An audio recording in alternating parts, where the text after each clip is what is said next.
میرے غوث پاک جیلانی رضی اللہ تعالیٰ تقریر کر رہے تھے تو بارش آ گئی، 70,000 کا مجموعہ، اور بغیر سپیکر کے تقریر، اور جیسی سمجھ پہلے بیٹھے آدمی کو آ رہی ہے ویسی آخری کو بھی آ رہی ہے۔ بارش آ گئی، بارش، اور جل تھل می برسنے لگا تو غوث پاک تقریر کرتے جا رہے ہیں، ہلکے بھی ادھر ادھر نہیں ہوئے، بس 2 جملے کہے تقریر روک کے، کہنے لگے اللہ تو دلوں کے حال تو جانتا ہی ہے، اگر یہ بندے میں نے اپنے لیے اکٹھے کیے ہیں تو بھگا دے سارے، اور اگر تیرے لیے اکٹھے کیے ہیں تو پھر بھی تیری مرضی ہے۔ لوگ کہتے ہیں یہ 2 جملے تھے کہ کمال تھا۔ پھر بغداد سارے میں بارش ہوتی تھی پر وہاں نہیں ہوتی تھی جہاں غوث اعظم کی محفل ہوتی تھی۔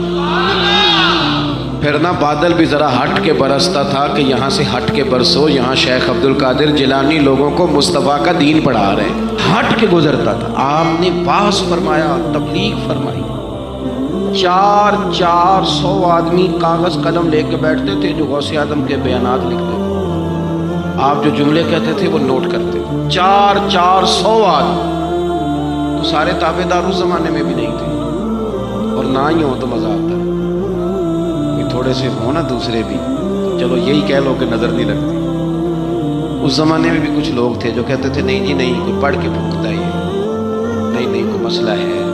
ایک شیخ یحییٰ بن نجات تھے، صرف نحو کے امام تھے، تو وہ بھی کہنے لگے اپنے ایک شاگرد تھے کہ تیرا پیر کیا سکھاتا ہے لوگوں کو اتنی دنیا جاتی ہے، تو وہ مرید تھے نا، شاگرد ان کے تھے، کہنے لگے کوئی نہیں حضرت صاحب، یہ کون سا مشکل مسئلہ، میرے ساتھ چلیں، چل کے دیکھ لیں، تو وجہ میرا محبوب نہیں ڈٹھا جنوں ویک کے چند شرماوے، نا چل دیکھ لیتے ہیں، آ جا۔ تو شیخ کہتے میں پہلے دن گیا تھا میں چہرے پہ کپڑا ڈال کے، کوئی دیکھے نہ کتنا بڑا مفتی بھی کسی کی تقریر سنتا۔ امام راضی کہتے ہیں علم بھی حجاب بن جاتا، نہیں تربیت نہیں ہونے دیتا، بندہ کہتا ہے پڑھا لکھا اڑ جاتا۔ شیخ یحییٰ کہتے ہیں میں چہرے پہ کپڑا ڈال کے گیا، پر جب غوث پاک کی محفل میں بیٹھا، رب رسول کی بات سنی، یوں لگا کہ ساری باتیں میری کر رہی ہیں، یہ میری تربیت ہو رہی ہے۔ پھر کپڑا آہستہ آہستہ سرکنے لگا، پھر میرے دل میں ایک دفعہ خیال آیا کہ لوگ دیکھ لیں گے کہ اتنا بڑا ہو کہ تو بھی تقریر سنتا۔ پھر میں نے کہا جس نے دیکھنا ہے دیکھے، اب ٹھیک ہو گیا، غلامی کر لی تو کر لی، اعظم یہاں تے لائیے ہی نہ تے جے لائیے تے پھر توڑ نہیں پائیے، دیکھنا جس نے وہ دیکھے۔ حضرت غوث اعظم رضی اللہ تعالیٰ عنہ کی محفل میں بیٹھا کرتے میں نے عجیب نظارہ دیکھا۔ غوث پاک کی تقریر ختم ہوئی تو ادھر سے 5 بندے کھڑے ہوئے، حضور چور تھے، اور آپ کی بات نے دل صاف کر دیا، آج کے بعد پکی توبہ کر، محنت کر کے لوگوں کا مال بھی واپس کریں گے۔ پھر 10 ادھر سے کھڑے ہوئے، حضور بڑا لوگوں کو لوٹا ستایا، آبرو ریزی کی، آج ہم امیر ہو کے غریبوں کے پیر پکڑیں گے جا۔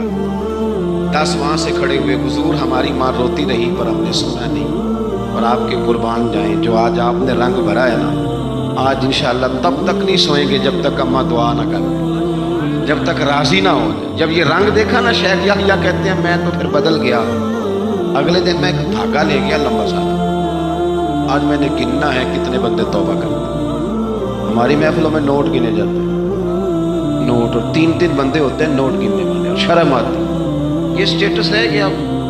غوث پاک کی محفل میں گنا جاتا تھا کتنے لوگ توبہ کرتے، دھاگا میں لے گیا، چادر میں نے اوڑھ لی، اور جب محفل ختم ہوئی تو میں حضور غوث اعظم کے قریب ہی ممبر کے بیٹھا تھا، 5 بندے کھڑے ہوئے، آج توبہ کرتے ہیں، میں نے 5 گرہیں لگائیں، بعد میں گن لوں گا، یہ طریقہ تھا اس دور میں گننے کا، گرہ لگا لو، گنڈ لگا لو، کہتے ہیں 5 لگائیں، پھر 6 کھڑے ہوئے، جلدی سے 6 لگائیں، پھر 7 کھڑے ہوئے توبہ کرنے والے، تو 6 7 تھے، میں لگاتا رہا، پھر 20 25 40 پھر 50 پھر 100 کھڑا ہونے لگا۔ اب میرے لیے گرے لگانی مشکل ہوگی، میں کبھی بندے گنوں، کبھی غوث پاک کو دیکھوں، کبھی دھاگا دیکھوں۔ جب میں پوری طرح الجھ گیا نا تو حضور غوث اعظم نے کرم کی نظر ڈالی اور فرمانے لگے یحییٰ یار تو نے عجیب کام شروع کیا ہے، میں دلوں کی گریں کھولتا جاتا ہوں، تو لگاتا جاتا ہے، میں یہاں گریں کھول رہا ہوں اور تو لگا رہا ہے، اور پھر بھی اپنی کرامت نہیں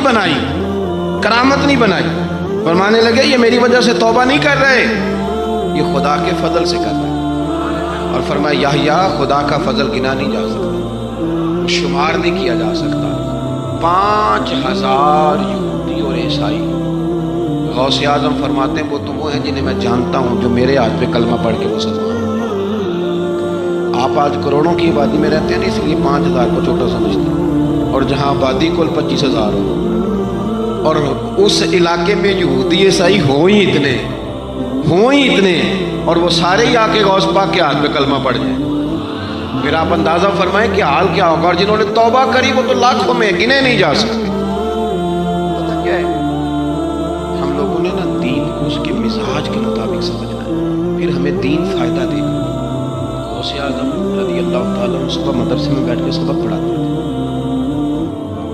اسواق بھی پڑھاتے تھے، بچوں کو سبق دیتے تھے، باقاعدہ سبق جو کتاب و سنت کے ہمارے مدارس میں مروجہ اسواق ہیں وہ پڑھایا کرتے تھے، اور صبح کے وقت تفسیر کا درس دیتے تھے، عصر کے بعد فقہ پڑھاتے تھے۔ آپ یہ دیکھو یار، ایک بات اچھی طرح سمجھنا، ایک صوفی صاحب تربیت کر رہے ہیں اپنے لفظوں کے ساتھ، اس تربیت میں زیادہ اثر ہوگا کہ اگر وہ قرآن پاک کی آیت پڑھ کے تربیت کریں گے تو اس میں زیادہ اثر ہوگا۔ لوگ سمجھتے نہیں بات کو، کہتے ہیں کہ وہ حضرت کی باتیں سن کے آئے ہیں۔ وہ بھائی، حضرت اگر درس قرآن دیں گے تو وہ نکلے گا حضرت کے منہ سے ہی، پر پیغام اللہ رسول کا ہوگا۔ وہ تربیت اس رنگ میں کریں۔ اگر وہ درس حدیث دیں گے تو وہ سمجھائیں گے ہمیں ہی، اور پیچھے جو بات ہوگی وہ مدینے والے رسول کی ہوگی۔ یہ ہمارے بزرگوں نے، اس کو آپ سمجھ لیں، یہ تربیت قرآن و سنت ہے۔ ہم اللہ والے کے پاس جب جاتے ہیں تو وہ ہمیں ہماری سوچ کے مطابق قرآن و سنت کی، ہماری عقل کے مطابق تشریح کر کے ہمارے دل میں اتار دیتے ہیں۔ اتنا سا مسئلہ ہے۔ اب غوث پاک سبق بھی پڑھاتے، درس بھی دیتے، ہفتے میں 3 تقریریں کرتے، اتوار والے دن صبح، جمعے والے دن صبح اور منگل والے دن رات کو 3 تقریریں۔ یہ جو مقصد ہوتا ہے نا، مقصد یہ بڑے امتحان لیتا ہے۔ غوث پاک کا زمانہ، فقدان سہولیات کا، اور مقصد کی لگن یہ کہ 70,000 بندہ آ گیا تقریر سننے، اور یہ کہ لوگ آئے ہیں مہینوں کا سفر کر کے، کوئی گھوڑے پہ، کوئی اونٹ پہ، کوئی خچر پہ، کہ غوث پاک سے بات سنیں گے، اللہ دل صاف کرے گا۔